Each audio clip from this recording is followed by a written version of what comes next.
Okay, we're live on Facebook. We're live on YouTube. I'll give it just a minute here.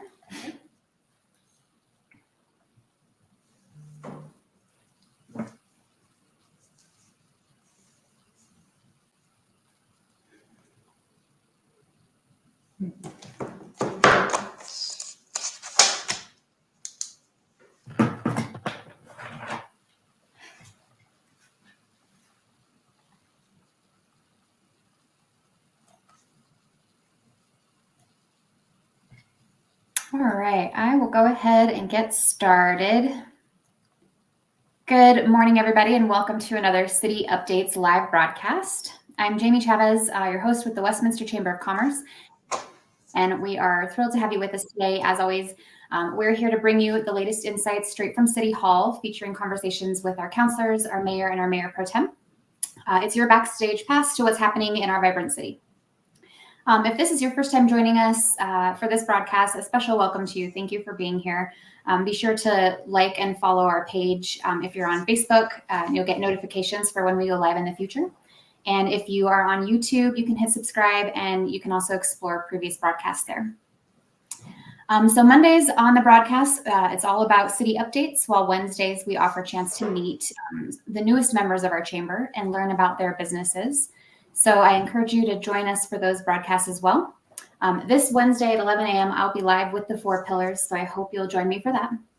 And we also reserve the last Friday of the month for county updates, featuring Jeffco County Commissioner Tracy Kraft-Tharp.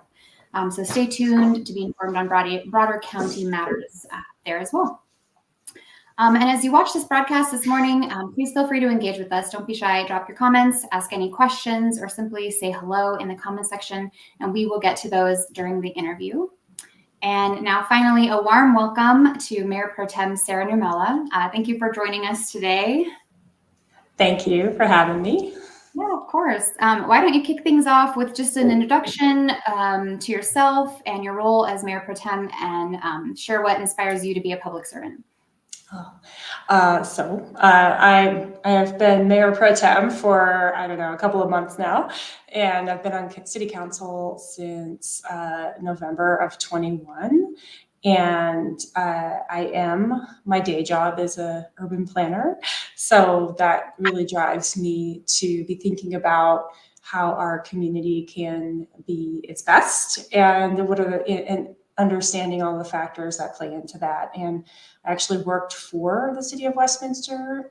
As soon as I arrived in Colorado, I've always lived in Westminster. And I worked for the city between 2011 and 2019 in the community development department, the city manager's office, as well as the economic development department, and worked on things like all of our long-range planning, like the 2013 comprehensive plan, the Westminster Station area plan, the downtown specific plan, and the development. So I've been living in Westminster and working for the city for as long as I've been in Colorado. So that's why I'm still here. That's a ton of experience that has got to serve you really well in this role. Yeah. So I'll give you a chance to kind of provide any updates or anything else that you'd like to mention that's going on down at City Hall right now. Yeah, so some of the big talk right now is, and I'm sure people are well aware of some of the issues that are really important to our community right now. We're hearing a lot of talk about the Westminster Hills open space, which is the dog park that has really been not only just a Westminster destination, but also a regional destination for people of much broader impact than just the city.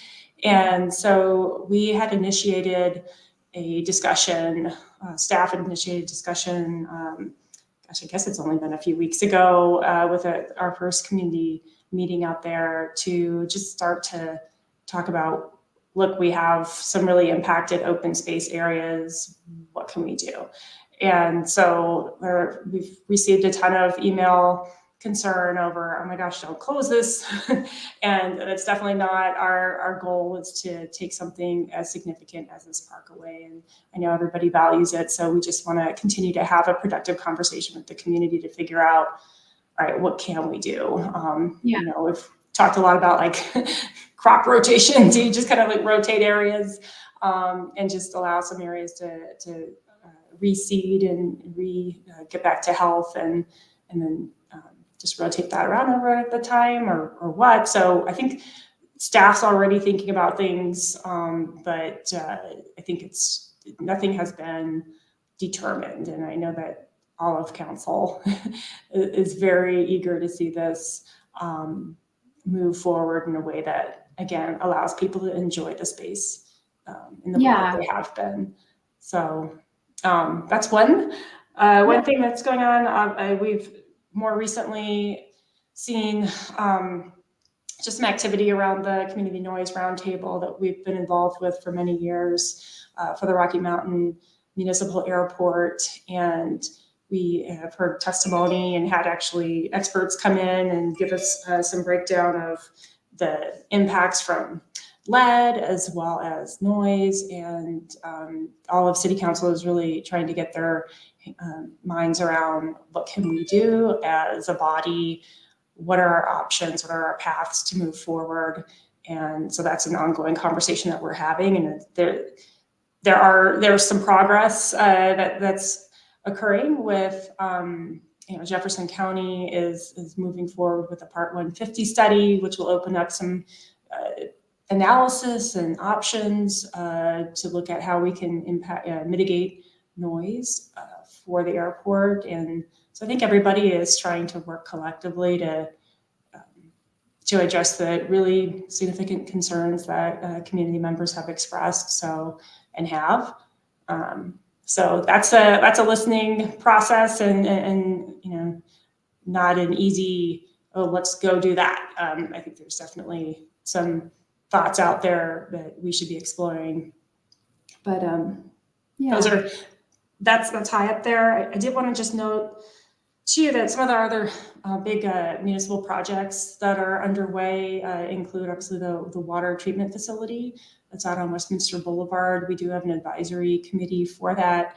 And one thing to note, if people are interested, they can go to, there's a project page. Let me see if I can multitask while I'm where's the chat? Is there a chat in here? And I can type it too if you let me know. Oh, there it is. Let me bring this up on my phone here.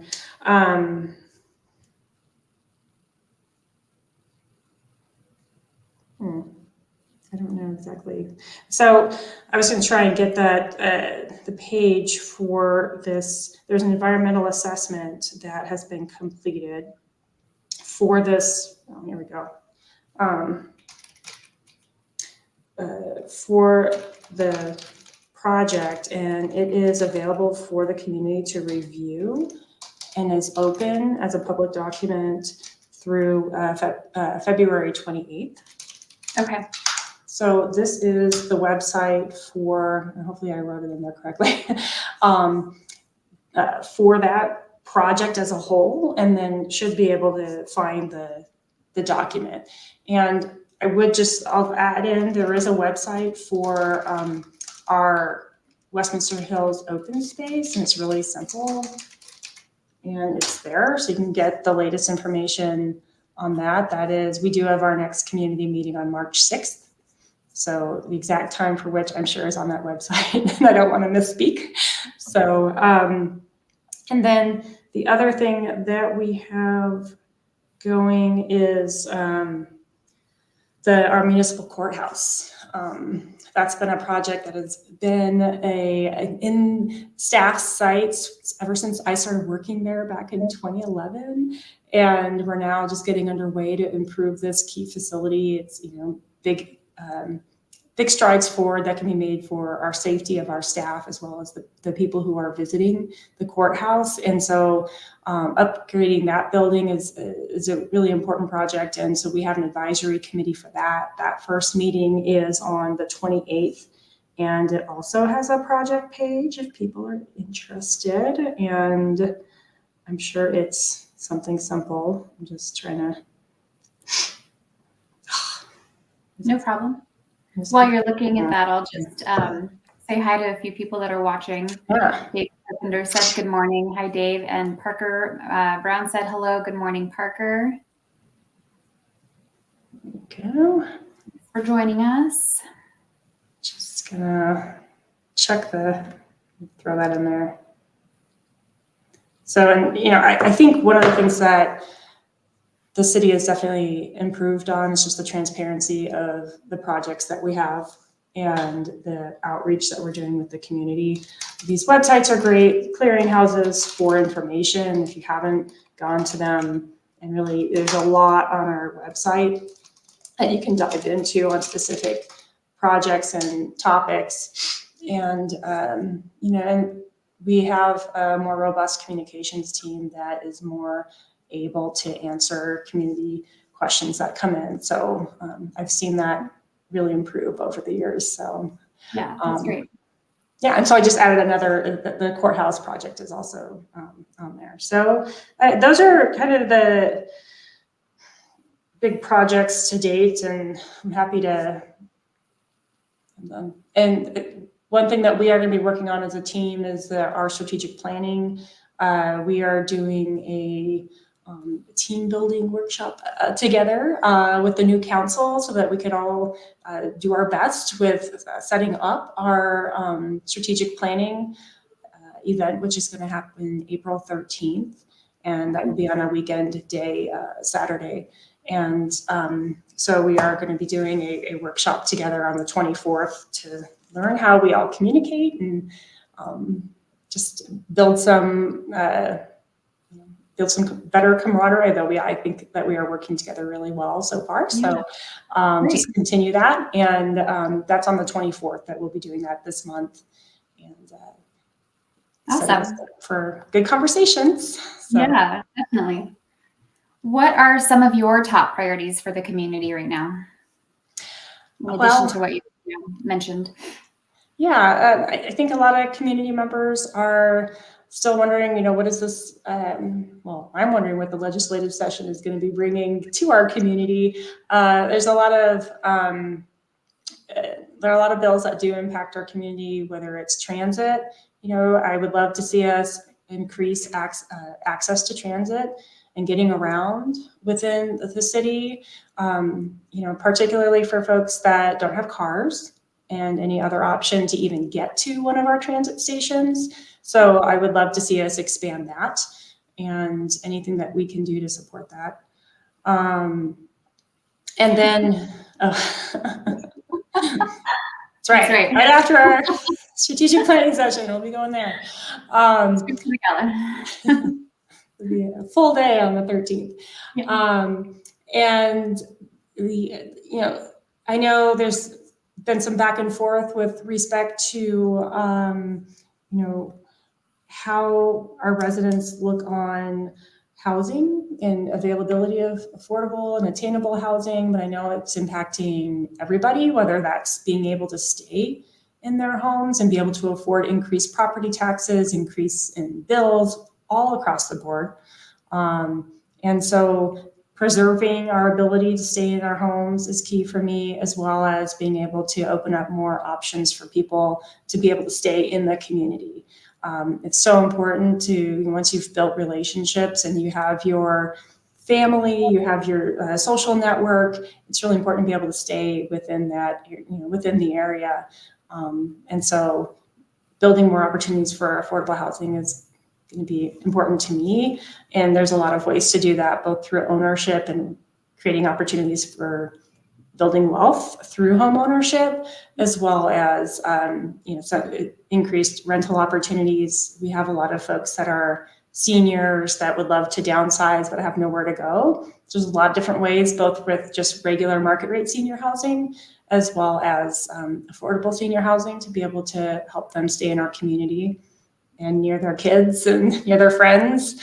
So those are some of the things I'm thinking about. Yeah, awesome. I imagine that one of the hardest things for for you, for elected officials, is balancing the needs and interests of all the different groups within the community when you're making these types of decisions. So how do you approach that? I look at where the need is. For those folks, I mean, there's a lot of different ways. There's pain points and there's need, and those are the things that I focus on more than if somebody's in a better situation. And there's a lot of different pain points for people.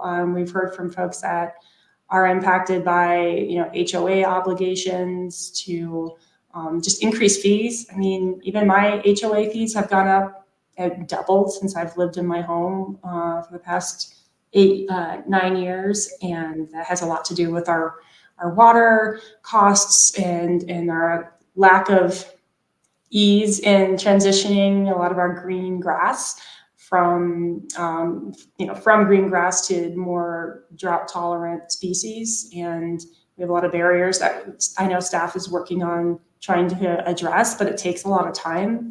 So there's things like that we hear. And we also know that we're not hearing from some of our other community members as much. And those are folks that it's harder for them to, reach out to city government, whether it's distrusting government or they're working 2 to 3 jobs.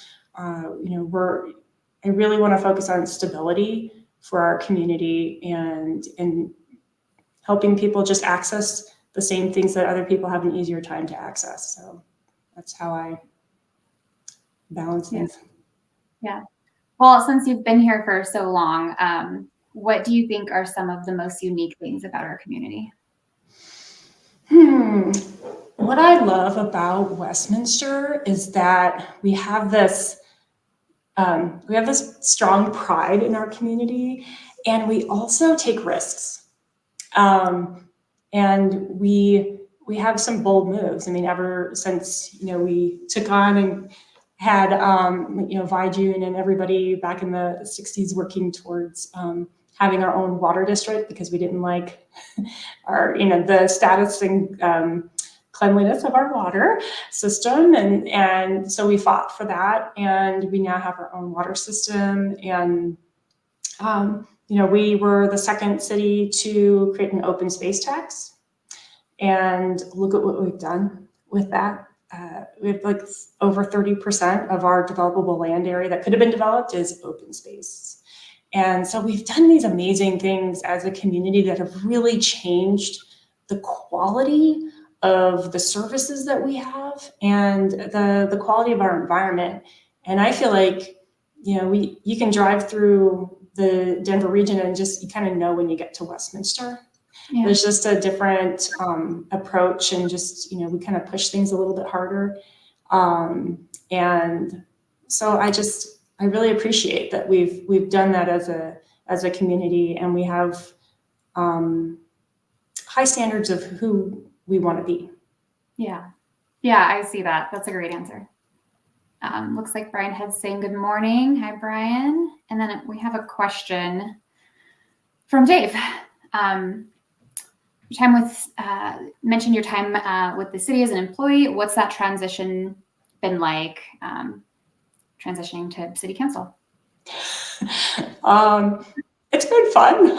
I know a lot of the employees, and so they, I don't mind if they just say, "Oh, hi, Sarah," because it's just that I feel a camaraderie with the staff because I worked hard with them on all of the projects and moving the city forward, and so I am supportive of our staff, and I just feel like it's just another way to give back to the community. I actually started out my career in consulting, and I would just, every city that I would work for, I would dive in for a year and a half, maybe 2 years, and really start to love the community, and then I had to leave it. And so that's why I transitioned over into public government, and I've never looked back because I just love just engaging and being in a community and doing your very best in whatever capacity. Yeah, great answer. I have a couple questions that I ask all all the people that I'm talking to for the first time. So the first one is in all the spare time that you have right now, which I know is, you've got so much spare time. What book are you reading, either personally or professionally? I am reading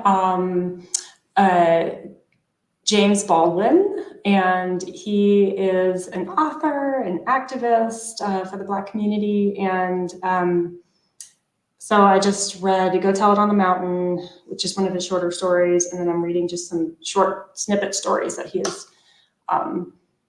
has written. So, and I just finished reading or listening to the audiobook for The Sum of Us by Heather McGhee.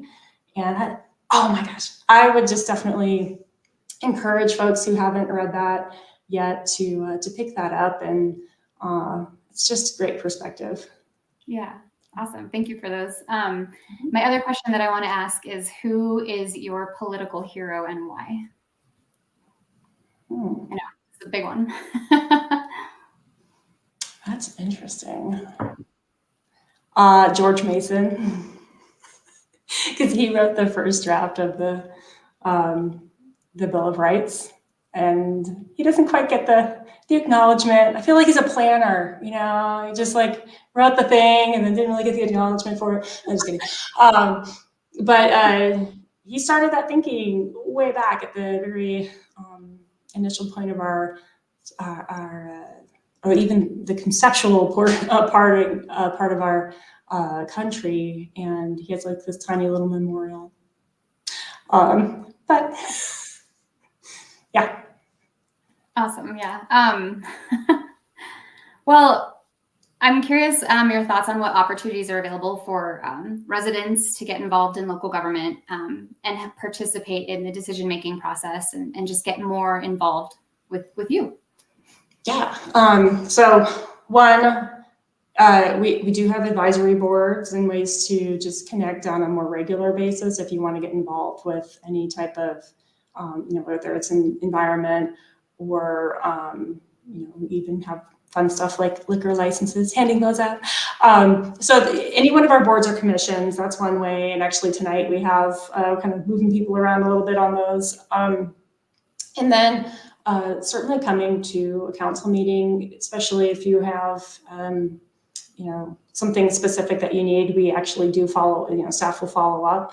And council really likes hearing from the community in person, but phone calls, you can leave a voicemail, you can email us, we read all the emails that come in, and I think that's, I think my phone number should be on the city, our website for city council. So probably one of the best ways is to text me.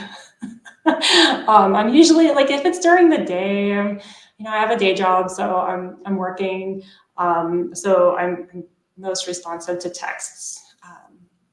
So yeah, for me personally, I know there a lot of people are, it really varies with different, with council members on how to connect with them. But, yeah. And you mentioned you have your strategic planning and kind of team building activity coming up. How has the council done so far with getting to know each other, and how's everybody working together? I think we're doing a good job so far. It's a little bit harder to get to know people when you're just kind of like showing up for the meeting and you have a little bit of dialogue, before and after meetings. We do have council dinners together, so we get to chat a little bit there. But I'm definitely looking forward to the more in-depth session on the 24th. But I do like that we're all listening to one another, respecting one another's opinions, and that should be one of our mainstays as a group. So yeah. Awesome. Well, we do have a few more minutes left. Do you have anything else that you'd like for people to know? Does anybody watching have any questions? I'm happy to answer any questions. Let's see, I did go through a lot of the stuff that's coming up. I don't know if I've missed anything, just checking my notes.